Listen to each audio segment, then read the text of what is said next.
Bevan's speech had threatened to overshadow the birth of his service. But throughout Britain, the medical profession, many of whom had resisted him, worked to the last minute in preparation for the potential flood of millions of new patients.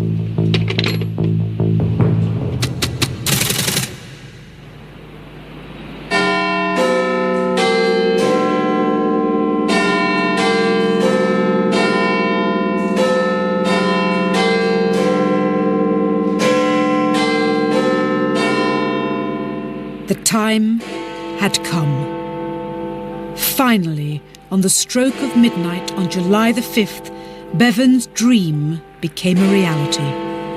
The National Health Service opened for business as promised. At 30 seconds past midnight, there's a telephone call. Mrs. Bloggs, my child is very ill, come at once. I had a bed, a car, drove to Mrs. Bloggs, knocked on the door. Hello, what's the trouble? I just wanted to see if the NHS works and you'd come out. I will claim to see the first NHS patient.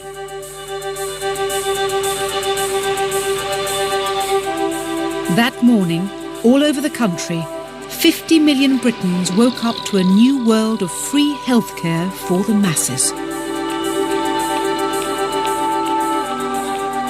My grandfather wrote a book, The National Health Service in Great Britain. On the morning of the appointed day, 5th July 1948, the whole gigantic scheme wheeled into line. It was like the slow opening of the immense hydraulic doors of the vaults of a great bank. Hello, surgery switchboard.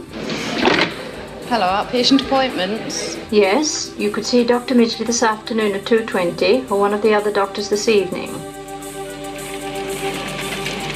I rode my bicycle and I got to the turn-off, which would take me up East Street, where the surgery was on the corner, and there were all these people.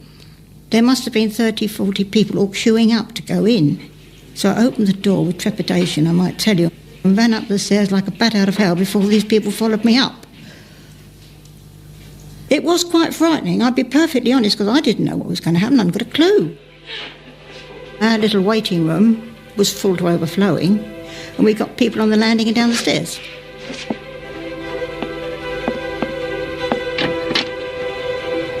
With the NHS less than half a day old, Bevan paid a triumphant visit to Trafford Park Hospital in Manchester.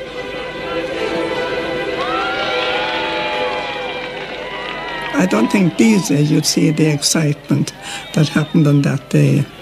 People were so proud of it, and they were so proud that they picked Manchester. It was like a wedding. People went out and, like the consultants, they bought the best clothes and whatnot. And the matron had a new uniform, and the nurses were, their aprons were starched to the last. There was no pomp attached to Nye Bevan.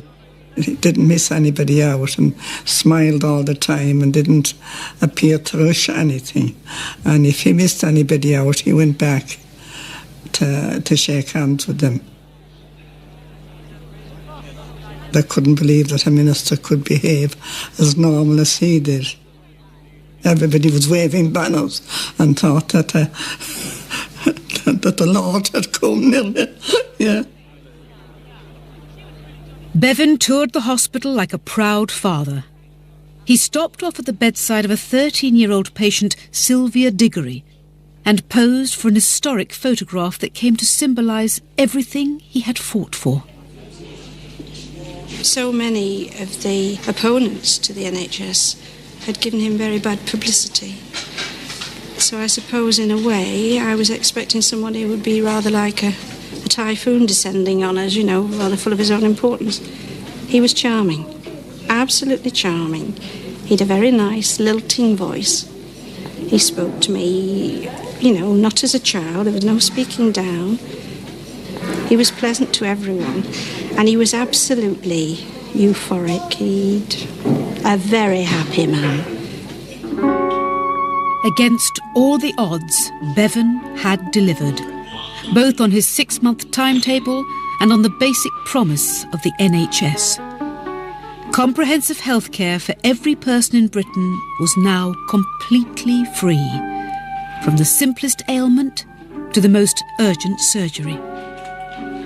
That was the big change, that you didn't ever have to ask people who's paying. People were absolutely delighted to find somebody who gave what appeared to be a private service on the NHS that they didn't have to pay for. I actually had a brass plate made, engraved on it was "No private patients." I was very proud of that. Patients were so touchingly grateful and appreciative of anything, and I was very touched because they kept giving me, as if I was responsible for it, they kept giving me little gifts.